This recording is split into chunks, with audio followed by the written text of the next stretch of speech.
নমস্কার, সকলকে শুভেচ্ছা। আজকে একটি খুব সুন্দর নাম্বারের কথা বলে দিচ্ছি, যেটা আপনাকে সমৃদ্ধ করবেই করবে, আপনাকে আর্থিক উন্নতি এনে দেবেই।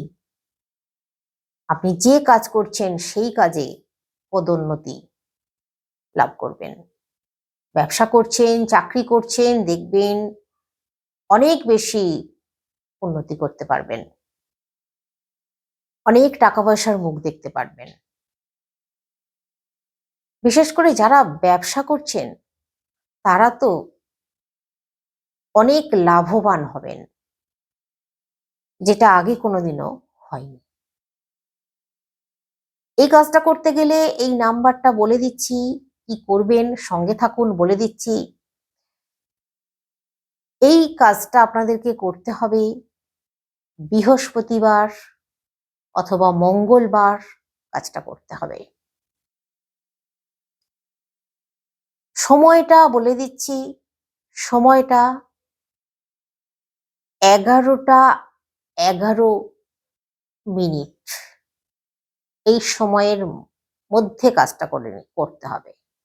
11টা 11 মিনিটের মধ্যে কাজটা করতে হবে। মানে বেলা 11টা হতে পারে, রাত 11টা হতে পারে, আপনারা যার যখন সময় তখন তিনি করবেন।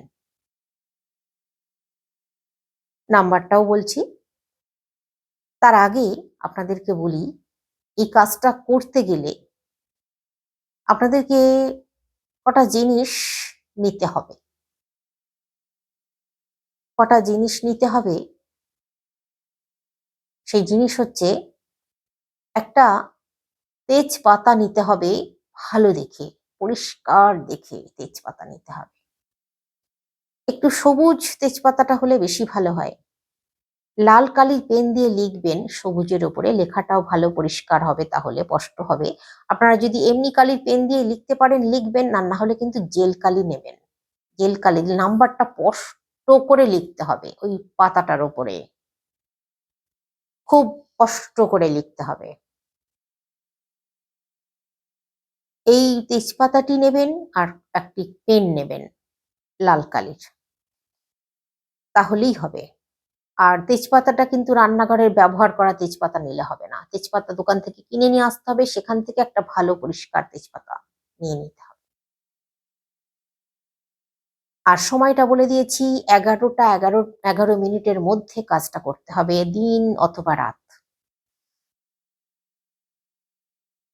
অবশ্যই আপনাদেরকে যে মাছ মাংস খাওয়া যাবে না বা জামা কাপড় ছাড়তে হবে এরকম কোনো বাধ্যবাধকতা এখানে নেই।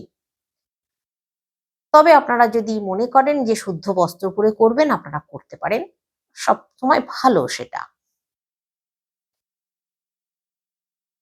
তো আপনাদেরকে এবার করতে হবে কি, 11টা বেজে যাবার পর একটা আসন নিয়ে বসতে হবে। বসে ওই তেজপাতার উপরে এই যে নাম্বারটা বলছি, নাম্বারটা লিখবেন। নাম্বারটা কিন্তু সমৃদ্ধি আনবে, তারপর আত্মবিশ্বাসও আনবে। এই দুটো জিনিস খুব আসবে। নাম্বারটা হচ্ছে 346 325 845। নাম্বারটা হচ্ছে 346 325 845। এখানে আপনারা কোনো কমা বা কোনো স্পেস দিতে হবে না, গোটা নাম্বারটাই লিখবেন।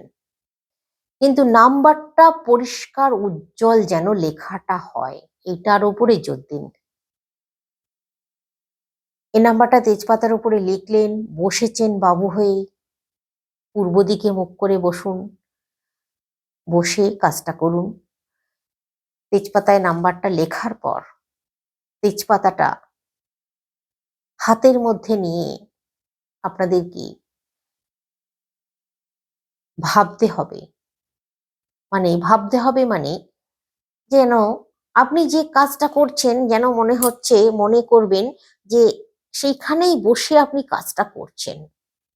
আর আপনি যদি দোকান চালান তাহলে আপনার দোকানের সামনে প্রচুর কাস্টমারের ভিড় লেগে গেছে, আপনি সামাল দিতে পারছেন না, মাল দিয়েই যাচ্ছেন আর প্রচুর টাকা গুনছেন, টাকা রাখছেন গুনছেন। উম, এরকম ভাবুন।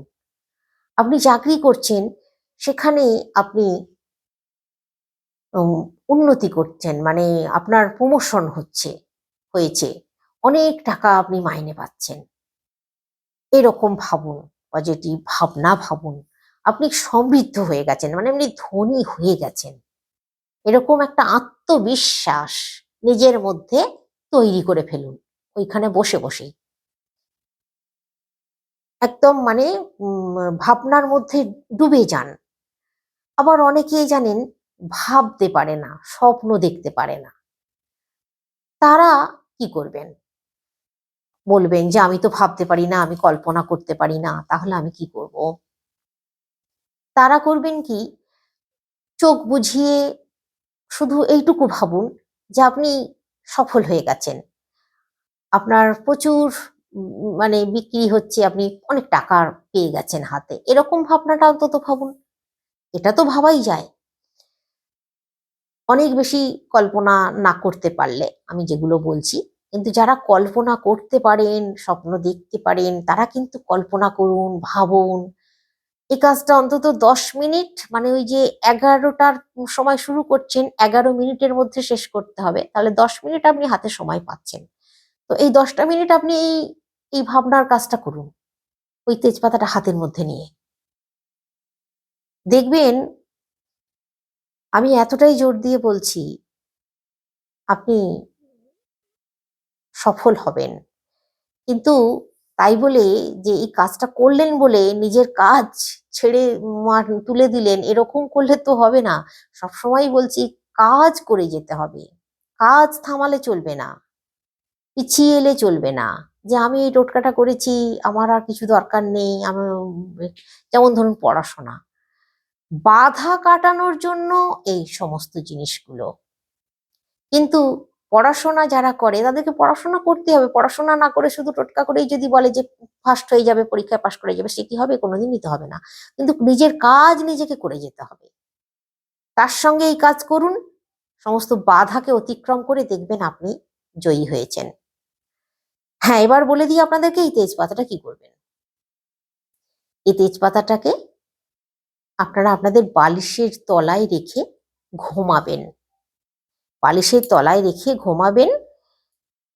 পরের দিন সূর্য ওঠার আগে উঠে পড়তে হবে, আর ওই তেজপাতাটাকে পুড়িয়ে দিতে হবে। ওর ছাইটা যেখানে খুশি যাক, কোনো অসুবিধে নেই। আপনারা ছাদে গিয়েও পুড়িয়ে দিতে পারেন, ও হাওয়ায় উড়ে যাবে, এদিক সেদিক চলে যাবে, কোনো অসুবিধে নেই। করতেই আপনার উপকার হবে। তো করুন এই কাজ, সঙ্গে থাকুন, পরের ভিডিওগুলো দেখতে থাকুন। এইরকমই আরো একটা দুর্দান্ত নাম্বার নিয়ে আসছি।